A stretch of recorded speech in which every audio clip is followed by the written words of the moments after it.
Hey, everybody. Yep, it is state semifinal time. Welcome to the latest edition of the Third and Leng Podcast. EDGYTIM here. And oh, that damn Matt Leng. You never know where he's at. Where is he? Where the hell's Oh, there he is. Yeah, there we go. Hey. Look at you all dressed up. Got the golf shirt on. I thought I would enjoy the last days of warm weather before it starts rolling in. You know, we're gonna have some cold weather, I think, when we have turkey on the turf this year. How far are you from me? It can't be that warm down there because it's chilly up here. Yeah, well, it's still a little dreary, a little gray, Well, and it'll be gray. It'll be gray from now until mid-April. So get yeah, used to it. the Pittsburgh Steelers are rolling into town to Chicago this week, and so I thought I would bust out the Steelers. There you go. Move on. Just stop. Stop yourself. All right. We are here, besides to be ridiculous, we are here to talk IHSA State semifinal round. We have made it. We are in the semifinals. And then, Matt, it becomes the shortest week of the year as we finish the semis and get ready for state title and 8 state championship games next weekend at Illinois State University. And looking forward to that. And just a busy, busy week, my friend. Yeah, no, we started this whole journey, back in August, and I wrote a couple of notes down I wanted to share with everybody. It's all about investing into our kids, inspiring schools. You want to include the community, you want to include and build, with your community for awareness and pride. And now we're coming to the apex, and it's semifinal week, and with a lot on the line, and we got some great storylines down here, ladies and gentlemen, we're going to talk about, and it's going to be a lot of fun to see how this all shakes out. We have a lot of story traditions, 1A through 8A, but we got some newcomers knocking on the door, and either way, it's going to be a lot of fun to talk about here in the next 45 minutes. Yeah, no doubt about it. All right, so we're going to start off. We're going to talk 8-man because obviously 8-man is a week ahead of us. So 8-man has wrapped up their semifinal game. So we have a championship game set. Friday, 7:00 kickoff, Monmouth College, right? Yes? Monmouth College. Thank you. Monmouth College, Friday, 7:00 kickoff, 8-man football. Two very familiar teams to the 8-man state championship games. Amboy taking on Polo, both 11-1 on the year, Matt. And again, two very, very familiar, we'll call them power programs in 8-man football since the inception. They're going at it again. Well, you could say, in terms of Amboy, this is what it's all about. This will be their fourth consecutive time on the turf, being in a state championship game. You talked to Ted over there at Polo. They sent a message, with the Marcos going down and taking care of the ponies. It was kind of a message. They won the line of scrimmage battle. In my brief conversations with Ted and text messages, it's all about the battle up front in the trenches. Whoever can win that, it's just gonna be come down to that. You can't have any turnovers. 8-man's no different than 11-man. You can't turn the ball over. You got to rally to the ball. You got to shorten field on that edge. If you can turn that edge and make a big game breaker, you're dealing with 3 less guys. And so you've got to really rally to the ball, but it's really all predicated about who wins the line of scrimmage battle. Yeah, no doubt. And again, there's been some neat graphics put out. I know that the 8-man Facebook page has posted some things, and a lot of this I picked off from our buddy Kyle over at IHSA Football, who runs all this stuff all the time too. So I appreciate that. But again, you look at the matchups. Both are 11-1 on the year. Both have 2 state titles so far. Amboy with the runner-up. 5 playoff appearances for Amboy, 6 for Polo. Points per game, Amboy 54.7, Polo 43.8. And then obviously defensively, they both have been very good as well. Amboy allowing just a little over 10 points a game. Polo 14.5 a game. And again, pretty dominant pretty dominant wins, although Amboy Milledgeville obviously close, was an 18-8 win for Amboy to advance the state title game. So Matt, yeah, shaping up to be a just overall pretty good matchup between those two. Well, I would just say that Milledgeville shows that they're a formidable opponent, and they went toe to toe with Amboy, right there shows that, we're dealing with high school kids. We're dealing with, schemes, techniques, running plays. Milledgeville with that small enrollment, went toe to toe and had a yeoman's effort, but it wasn't enough. I mean, right now the team to beat probably is Amboy, but I think the godfather of 8-man football in this state, Ted Alston. This will be a great game. I think this is going to be really good. They're going to hopefully beat the nasty weather before it gets there at Monmouth College or their Jim Zorn Field, and tip your hat off to everybody involved in that. And I guarantee you will have a great showing on Friday night in Monmouth, Illinois. And by the way, that will be streamed live on YouTube. So if you go to 8-Man Facebook page, there's a link there. I know NUIC, and I've been retweeting it as well, information to watch online. So you can go watch it online off of YouTube, so which is always great. So there you go. Good luck to our friends Friday night in lovely Monmouth College for the 8-man state title game. You want to start in one? Sure. Yep. All right, let's go. Class 1A. Results from the quarterfinal round. Stockton, a 44-0 win over Dwight. Stockton leaving no doubt. Again, not a real big surprise here. They will take on NUIC rival Lena Winslow. Lena, a 42-20 win over Kewanee Wethersfield to advance.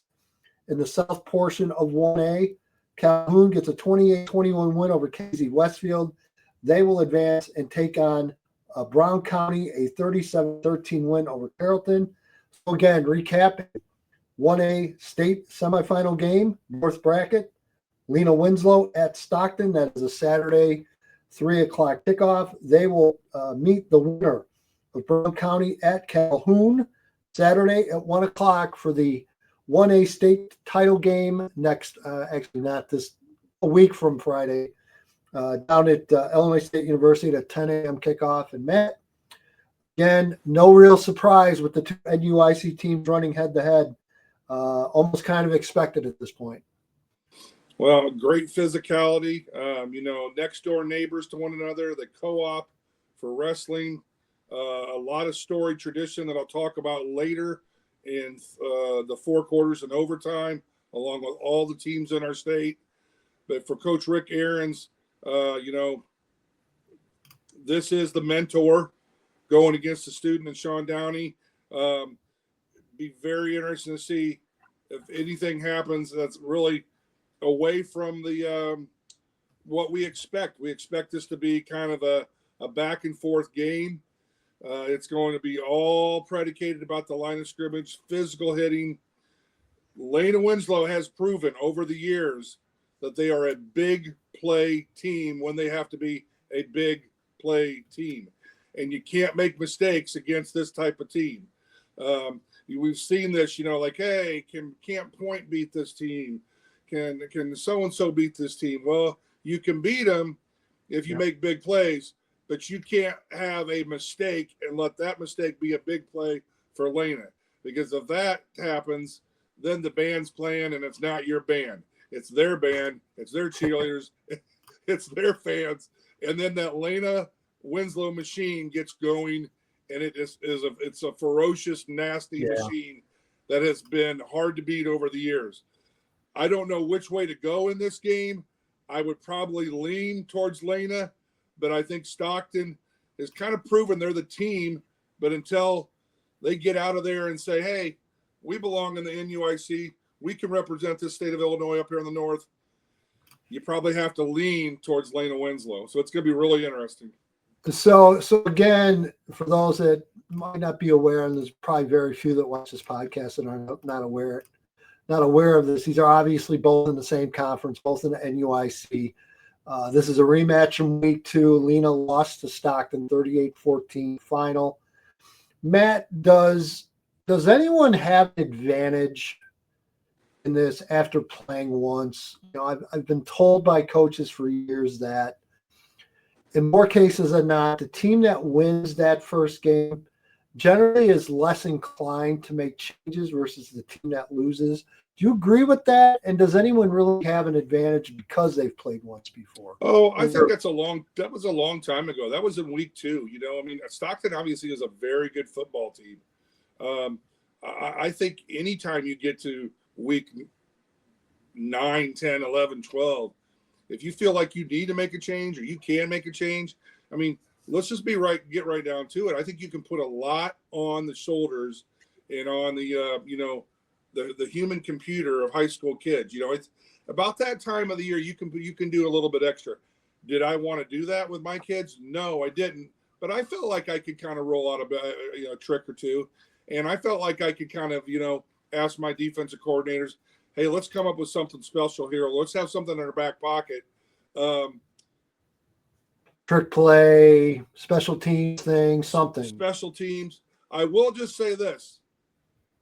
I think this game comes down to right between the ears because Stockton knows what's coming down the road to visit them. And so,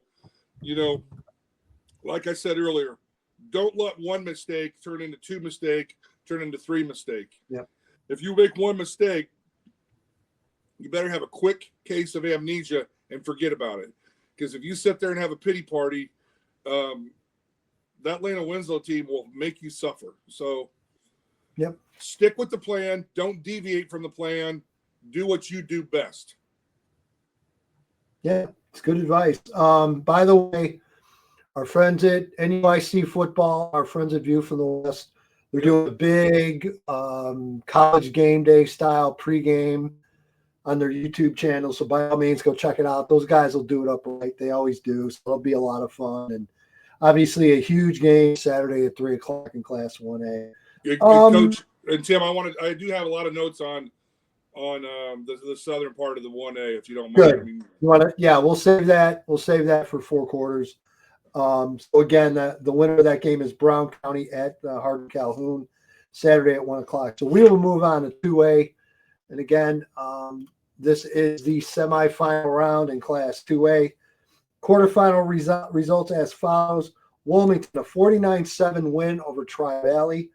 They advance. They will host El Paso Gridley, a 32-15 win over Farmington. Maroa Forsyth gets a 48-12 win over Flora. And ALAH Arthur Lovington Atwood Hammond, 42, Westville 35. So Matt, that game, very close, definitely a tight game. So your semifinal in 2A is as follows. El Paso Gridley will travel to Wilmington Saturday at 5:00 kickoff. Will I be there? Then the other portion of the semifinal is Maroa Forsyth at ALAH Saturday at 2:00. Sir, your thoughts in Class 2A? Well, I mean, I don't think anybody really thought that Arthur Lovington Atwood Hammond was going to go into Westville and beat them. This was a case of you had a really big, stout Westville team. I think you could argue that maybe the Vermilion County Conference was a little down this year. I will say this, though. Arthur Lovington Atwood Hammond, they did enough to kind of keep Easton Bolin, the quarterback for Westville, kind of on his heels, and they did enough to just kind of make Westville kind of look around and kind of decide, like, hey, what's going on here? They did that with their speed. They were able to run outside.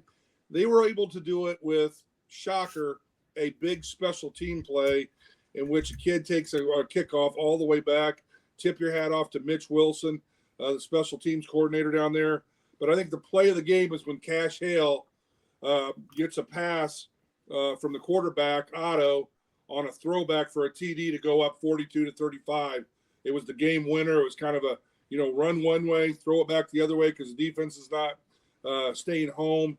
And Arthur Lovington, I mean, just an amazing, amazing game. And they're back in the semifinals. This is the first time they've been there in a long time. They now have Atwood Hammond. They have an incredible task on their hand. If they could beat Westville at Westville, man, I mean, They're going to have a little bit of an advantage, maybe being at home, but I think the weather's going to be nice enough for Maroa, and that's going to be a big task. So on the other side, in the northern part of the bracket, El Paso Gridley traveling to Wilmington. Wildcats, Matt, there's something else this year. I mean, they scored, I believe it was 5 touchdowns with 5 plays or less in that win over Tri-Valley. This is not Little Sisters of the Poor that they're whipping points up on. This is a pretty good Tri-Valley program that definitely had a history and has a history at Wilmington. You know what they're going to do. You know what they're going to come. But, Matt, no one's come close to stopping this so far. I would. Last year when I watched Montini go up against Monticello, you know, and Coley Welder,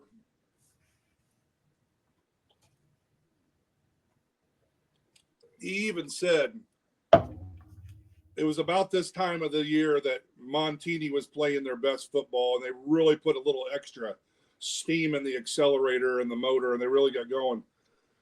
Could you argue maybe this is the best Wilmington team we've ever seen? Because there's more and more talk about that up here.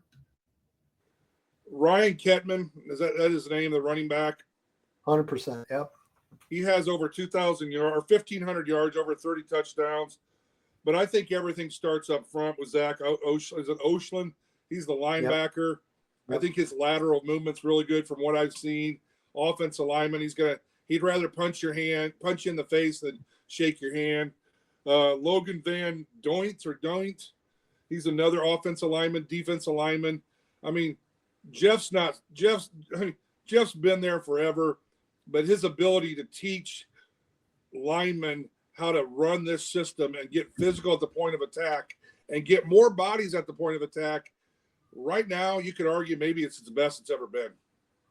You want to see how it's done, go watch a Wilmington practice. I've had a chance to do that a couple of times over the last few years.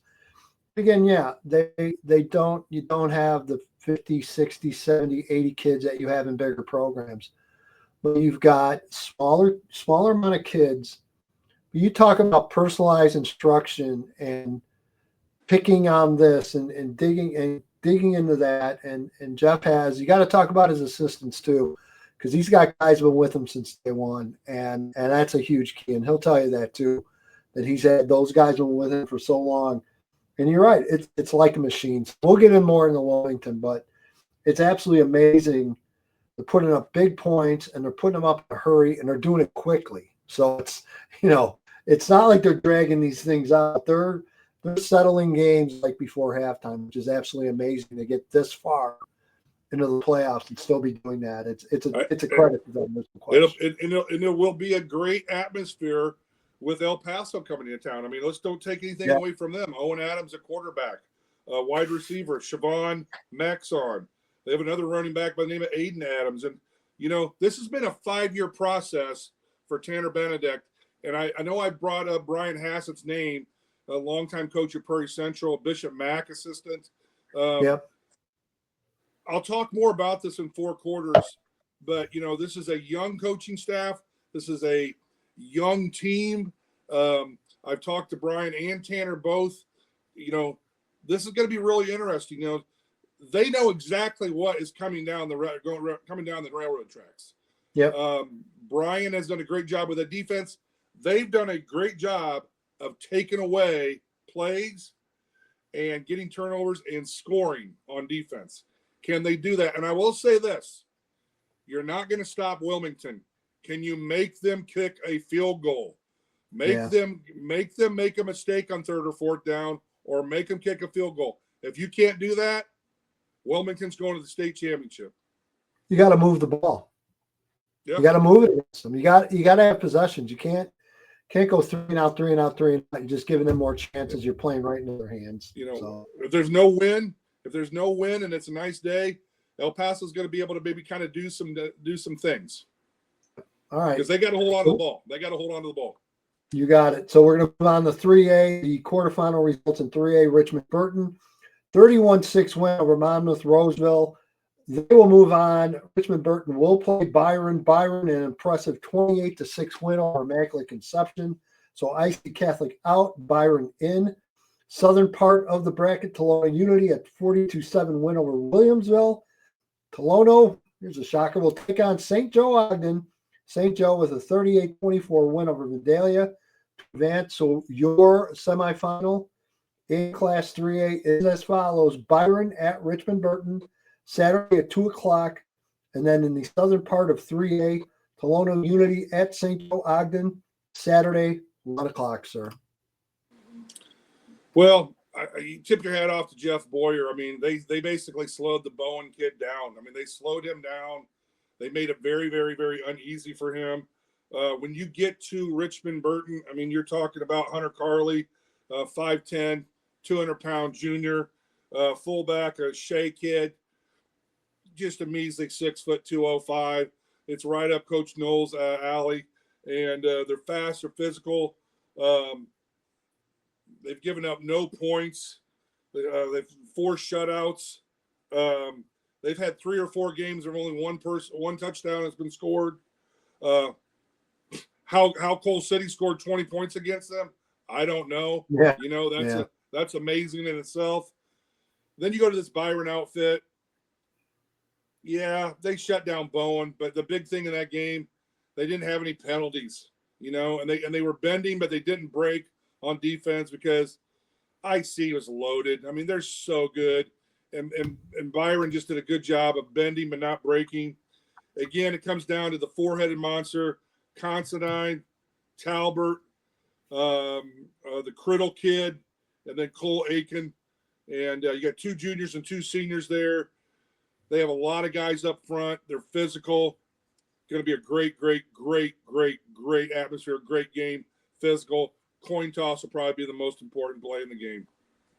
Is for Byron Richmond Burton, could pass play a role here? Because it seems like Richmond Burton has had a much better path getting here than Byron has. Byron has, you know, you beat IC Catholic in the quarter. You play a very good DuPac team that obviously is a different style compared to a lot of other teams you see in 3A. And, you know, even Oregon in the first round is not a terrible program, and Byron lit them up pretty good. Versus Richmond Burton, I mean, they beat North Boone in round 1. Round 2, they blew out Aurora Central Catholic 57-7. And then obviously they pretty much handled Monmouth Roseville. Can that play a factor? Because we love talking battle tested. You know that. Well, I would say this. They're both battle tested. They've both beaten good teams. And here's a stat for you. No one's hurt. So, you know, they've played clean football against opponents that, you know, sometimes you worry like, hey, I'm going to take on a big, bad Billy badass football team. Oh, my God, I hope I don't get hurt. Well, you know what? If you execute and you tackle right and everything goes right, especially in these games, ladies and gentlemen, when the game gets over in an hour and 40 minutes, I think you're ready to go. I think both teams are probably having a great week of practice. They're battle tested, ready to go. The best team coming out of the North will be the best team. I mean, they're both going to be packed, but how packed is Tolono Unity and St. Joe going to be? It's going to be nuts. It's going to be nuts. It's 20 minutes down the road from my house. Right. I've got to talk about this game a little bit. I'll try to go fast here. I think everybody in the state is shocked at how well and how efficient Tolono Unity was against Williamsville. I don't think no one really expected it to happen that way. I think there's about 4 factors in this Tolono Unity outfit that are just extremely crucial, and I think it's their 4 best dudes. Number 3, they're running by their quarterback, Dane Eisenberger. He can leash the ball. He can unload it. He will go deep threat. He is Dan Marino. I call him Dan Marino. He will throw the ball down the field. Number 34, Crew. You think any kid knows who Dan Marino is? What's that? You think any of these kids know who Dan Marino is? Google. No, I'm saying the reason I'm saying that is because, look, I know how great Dan Marino was. He never won a Super Bowl. And you know what? Sorry to make you think. Kelowna Unity's never won a state championship, and they might be go. on their way. I will say this. I think this Kelowna Unity is a really physical football team. I said a while ago when they were down 14-0 and they acted like nothing really was phasing them, and they came back and put that drive together, I was impressed. And I thought Eisenberger, I thought he had some wheels to him. I thought he could run. I think he's a nice, big, tall kid, got a great arm. And, he's got a kind of an old school blue collar, Pittsburgh Panther, kind of just a blue collar kid. But I will tell you this, their running game, Crew Eckstein, 5'11", 200-pound running back. I think he's great. I think they got big play capability in Trey Hogard, real good kid. But, I think the thing that you might have to watch out for Kelowna Unity is Colton Langendorf, number 82. He's about 6 foot. He's about 6'5", about 200 pounds, and he's causes all sorts of problems over there. When it comes to St. Joe, man, I mean, you got to hand it off to their special teams. And Coach Skinner, I think he's done a great job of just really revamping this team. Their bell cow is Wagner. If they can get Wagner going on the offensive line and they can run behind him, I think this game's going to go in the fourth quarter, and I think it's a coin toss. It's at St. Joe. I'm going to be there. I've gotten an invite to be on the sideline, and wow. I'm going to if I win the 50-50, I'll give you some, Tim. Yeah, no, you won't. Good. All right, let's move on to 4A. A lot of respect for those two programs. It used to be Duval against Hamilton. Now it's Skinner against Reitz, and it's going to be a great Saturday afternoon. Yeah, no doubt. All right, moving on to 4A. Results from the quarterfinals: Montini 35-0 over Coal City, and again, the Broncos are rolling. They will host Morris. 28-26 win over Geneseo. I'm going to sneeze here in a moment, so be prepared for that. Excuse me. Bless you. Thank you. One more. Sorry, folks. Couldn't reach the kill button here. All right. Bless you. South part of the bracket in Class 4A, Breese Central. They get a 36-12 win over Cahokia. They will play Rochester a 41-35. Was that overtime? I believe it was overtime. 41-35 win over Sacred Heart to advance. So the semi is as follows: Morris at Montini Saturday at 2. Breese Central at Rochester Saturday at 4. Sir, your thoughts? I think by the time we get to 7 o'clock in Normal, Illinois on Friday, I think we're going to have one hell of a football game between two really good football teams, whether that's Morris or Montini, or whether that's Breese Central or Rochester. I will say this. We've said this again and again and again. Brian Short, in a lot of ways, people thought he had the team last year that could do it. I think they maybe were a year behind. I think he's got the team that can do it. Can they go up there and can they stop Cordell Gregory? Because that kid is dynamic and he is special. And that game was special. And that atmosphere was special. And Derek Leonard has another great team. His son is the quarterback. Cordell Gregory is a phenomenal football player. Going to be a wonderful game. I mean, you're going to see some good football playing. Big plays, defense, no turnovers. Best team's going to win. Morris Montini. Morris, always big, always physical, always has a running game. Caden Coran, very strong this year. But I will tell you, Montini, they might have the best player in the state. I say that understanding how many great players there are. You're going to be hard-pressed to find a better quarterback now and 5 years from now than Izzy Abrams. This kid is the real deal, folks. He's 6'4". By now, he's got to be 190. Can do it all. He is an absolute monster under center. He's a difference maker. And I think no matter who's in front of him the rest of the year, they're going to have a hell of a time trying to slow him down. And you'll see when he's on the big stage. And again, it's hard to pick against Morris, but this team's for real, and this kid is the real deal. And I think the rest of the state's going to see that in a week or two. Yeah. Like that? Well, stepping out like that, huh? Well, I mean, let's just call it how it is. I mean, when you get to the 4A game, we're looking at some primetime players.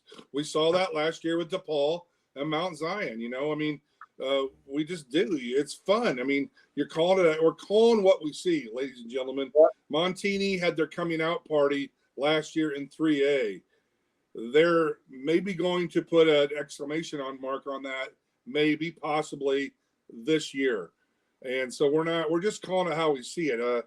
Same thing with the 3A game and Wagner. I mean, you got this big kid from St. Joe. Cream rises to the top.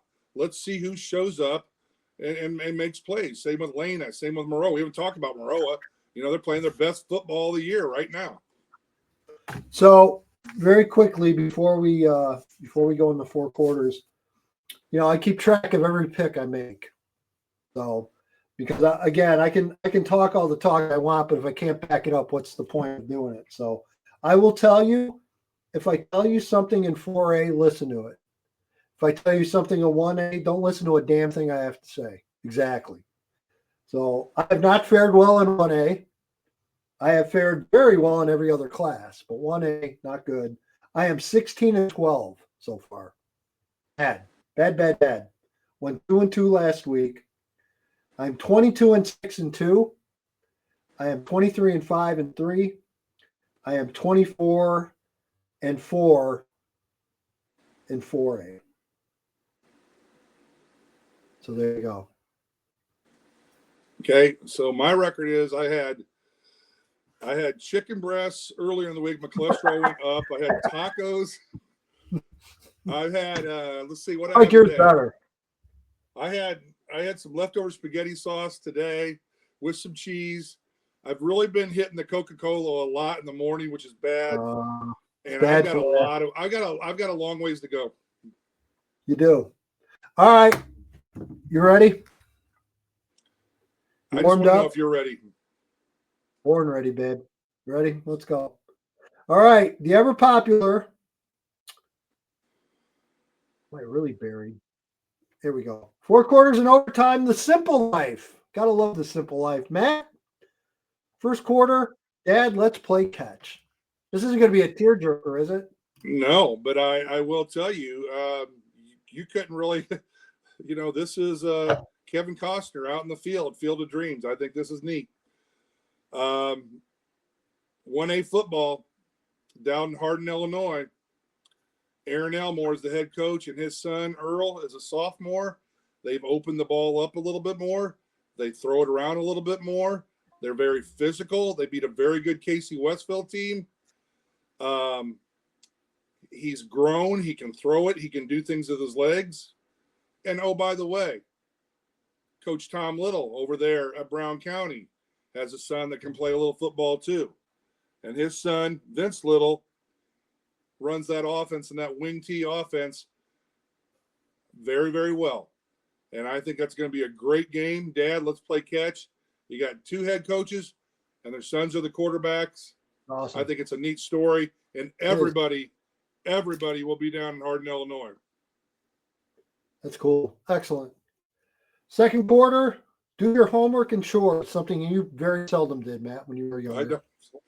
I do need to do chores. I need to clean my place up.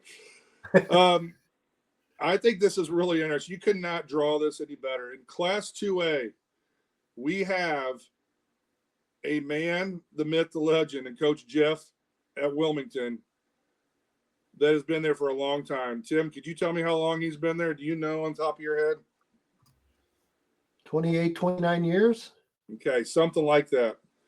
And I would assume he's probably in his 50s or 60s. Yeah, safe. By the way, here's what I'm getting at. Yeah, go ahead. 1340 WJOL Wednesday or Thursday night, 6 to 8. I'll tell you exactly when we're going to have him on. We're going to have him on at 6:25 Thursday night. WJOL.com. You can also watch it on YouTube off my YouTube channel. Jeff Reeds. Continue. There you go. Well, I just say that. I talked to Jeff Boyer the other night, and he had 15 minutes of his time to kind of talk to me. And I told him, I go, what are you going to be doing the rest of the night? He's like, watching film. And then I'll wake up in the middle of the night and I'll watch film. And he's like, I can guarantee you Mike Knowles watching film. And I watched a lot of film last week because I didn't want to get beat. And I watch as much film as I can. I do my homework. And that kind of stuck with me. And I kind of remembered that. And I think about, you have contrasting age differences in this 2A game. Jeff Reitz, one of the best coaches in the state of Illinois, been there for 30 years, going up against a kid by the name of Tanner Benedict, who is 28 years old. He's been there 5 years. He started when he was 23, but they're both doing their homework and they're both prepping hard. On the other side of that, you have the Lane Kiffin of high school football, Josh Joseph, who's been at Maroa forever, been in the state title game forever, going against Ryan Jefferson, who's been at Arthur Lovington for 8 years, and he's 33 years old. You could go up and down the state title, state semifinal games, but I think those are really interesting little comparisons, okay? Everybody's doing their homework. Everybody's doing their chores. Everybody's getting ready. It's semifinal Saturday, and you better cross your T's and dot your I's if you want to make an appearance of Turkey on the turf. Here's the latest Jeff Reeds, in case you're wondering. 32nd year at Wilmington. His record, 297 and 65. He is 3 wins away from 300. Not bad. Yep.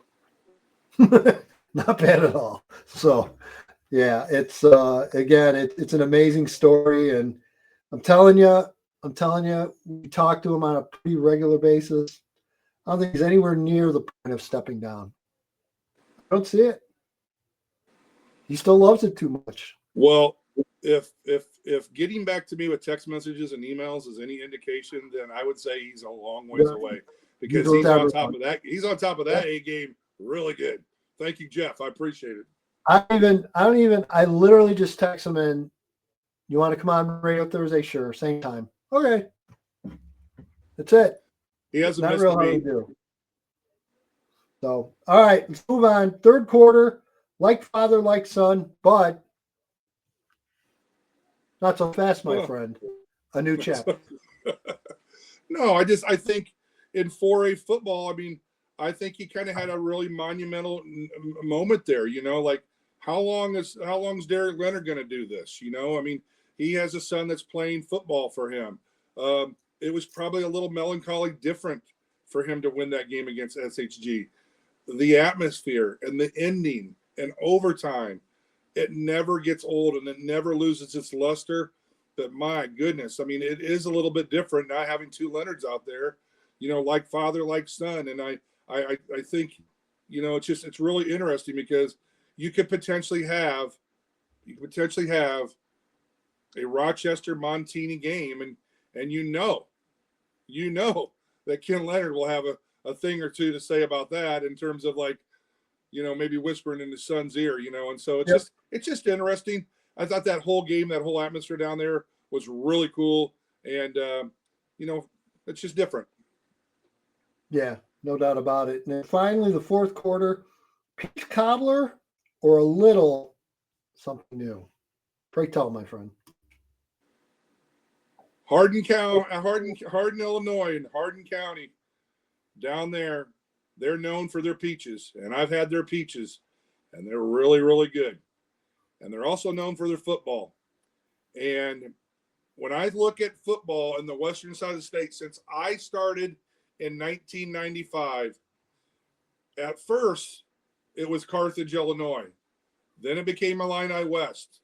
But slowly and surely, things started spreading. And we've had 4 football programs that have kind of flexed their chest and their muscles, okay? Carrollton, Illinois, okay? Brown County, okay? Hardin Calhoun, okay? I just think it's going to be really interesting to see kind of what happens here. You know, Carrollton, you know, all of these teams have done it.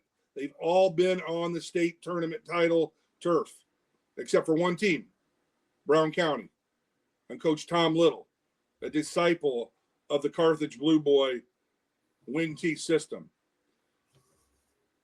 His brother, Rick Little, is a coach over at Quincy. There's great football on the western side of the state. A little something new may be taking place, and we may have Brown County going into that state title game. They are very athletic. I talked to Aaron Elmore today. They're very athletic, and they're extremely, extremely, extremely physical. Watch out. We could have the Hornets in a title game in 1A. Yeah, over the last year or two, I got to know Rick Little pretty well between his son and a couple other things recruiting-wise they had going on. And what a great guy. You talk about a guy that is on top of everything. Rick Little's on top of everything. He knew everything going on around the state. So, well, really good guy, really good coach. But for me, you know, like I talked to Tom Little last night. I didn't know when he played. He played in the early 90s. I started watching Carthage football in 95, 96 with Joey Dion. And, you know, it's just amazing. I mean, that pipeline of players and that tradition of excellence that Jim Unruh had for all those years, it's incredible. And so a little something may be brewing over there, and it could be the Hornets going to the 1A championship. All right, and overtime, again, Matt Lang writes these. Don't blame me for them. But overtime, lend me some sugar. No, I'm not going to do any dancing. Lend me some sugar. I am your neighbor. Come on, dude, really? Okay. Hey, it's all I can You got to dance. Okay? Do the dance. Dance, monkey, dance. Stop it. I don't. How far is Lena Winslow from Stockton, Illinois? Do that right now. I'll do that. Keep talking. I'll find it. Okay. How far is St. Joe from Tolono Unity? Not very far. 15 minutes. If that.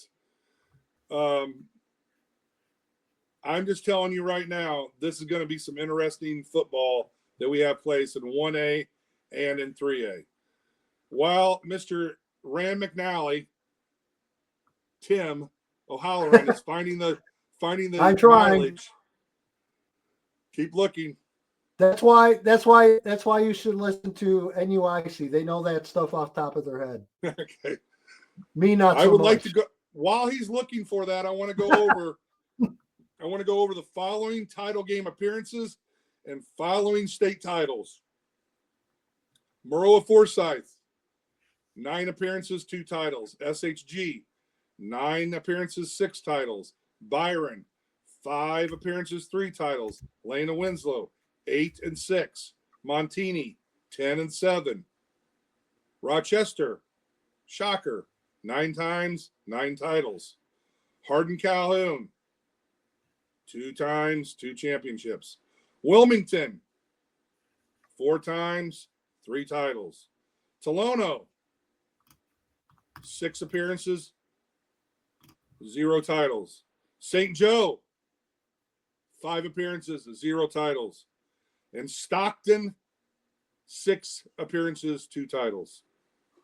11.7 miles. From where? From Stockton to Lena. How about St. Joe and Tolono? Oh, no. I already did one. I'm not doing the other one. Oh, you do it real quick. You need to better prepare. Yeah, not so much. Hey, I think that's really cool, though. I mean, you got teams that are 10, 15, 20. I mean, that's how it used to be back in the day. This is great. This is great storyline football. And I will tell you this, Dick Duvall, God bless his family. Dick Duvall is up in heaven right now, and he's smiling, and Scott Hamilton will be on the sidelines or somewhere. And I'm telling you right now, you couldn't draw it up any better for Central Illinois over here in the Champaign area. It's going to be a great atmosphere. I'll be there with my son, and we'll have a lot of fun. Do you want me to ruin it for you, or just leave it where it's at? Because I can ruin it by talking about 1 through 32, or no? Nah. It should be 1 through 32. It should be, but we'll let it go. All right. It might do it. Plans? You said you're going to Tolono, right? Tolono St. Joe? Yeah. You know, I'm gonna go over there. You know, I think it's gonna be good football. I mean, I think it's gonna be a great game. You know, you got some high profile players, and you know, just I'm really interested to see how that Brown County Hardin Calhoun game comes up. You know, the Brown County's got some players, man. You know, I mean Trey Fulton, a linebacker, and they're gonna, you know, that'll be really good. You know, Hardin Calhoun was up 14-0 early in the year, and then it was 14-6, and then they scored on a screen pass to win that game 21-6 over Brown County. Don't be surprised if the Hornets come back and win this game, but I don't know. I think it's going to go right down the wire. It's going to be a lot of fun. Yeah. What games are you going to? Well, because of the timing, it's so weird with the time. I mean, the latest kickoff we have is 5:00 on Saturday. So I'm all set. We're going to go back to St. Lawrence and Burbank and watch East St. Louis take on St. Lawrence. I haven't seen East St. Louis all year. I need to do that. I have to get that done. So that's where I'm going to go. And then, God willing, if I can make it down to Wilmington in time, I'll go check out Wilmington. But it's tough. It's, again, I don't want to go on a rant because I've already done that on one podcast, but all of a sudden 5:00 has become the popular kickoff time. And I kind of get it because it's dark at 5. People want to play under the lights. It's probably 10 degrees warmer as opposed to kicking off at 7 and playing until 10:00. And you get done at 7. You can still have a decent night at home with right. So I get it. But for freaks like us, it's hard to get 2 games in. It really is. Yeah. It's just because you got to travel in between, and then depending upon where you're going to go, I mean, everything's going to be packed. So you got to find parking. You got to do all this stuff. It's not going to be easy. So try. I want to take this time right now to let you know that I've won the lotto. I'm going to make some changes. I'm going to be the commissioner. We're going to have a dome stadium, and all playoff games that are in Tim's area, they have to check with me. If it's a 5:00 game, we're going to move it to 6. Yep. That'd be perfect. And I need a helicopter. I can provide that. Good. That's all I need. All right. That'll do it. We will be back next week. We will record. I don't know if Matt wants to record on Wednesday. We'll see, but we will have a preview show for you next week. I say plan on the same time, same bad station. If it changes, follow social media. I will let you know. But Matt, looking forward to it. Weather looks pretty good, pretty promising for Saturday. They're saying anywhere from mid to upper 50s and partly sunny across the state. So we'll take that. How great was last weekend? It's great. It was really nice. It was great. So we get anywhere near that Saturday, I'll be one edgy, happy guy. Because this has been a great weather year. The following week, you're in the comfy. You want the advance? I'll give you the Chicago. Advance. What's that? I'll give you the advanced forecast. And I'll give it to you for normal. It didn't look great. I looked a little while ago, not going to lie. Because that's what we do. We have nothing better to do but worry about the weather 2 weeks from now in Normal, Illinois. Oh, boy. You ready? Next Friday, sunny, 20% chance of rain. I have 33. Saturday, partly sunny, high of 39. Low at so night. That means at nighttime, 20. At nighttime. 20. Nah. Okay, maybe not quite 20, because that's probably midnight, most likely. So last year in the Mount Zion game, the DePaul game, I brought my son down to see the big boys from Mount Zion.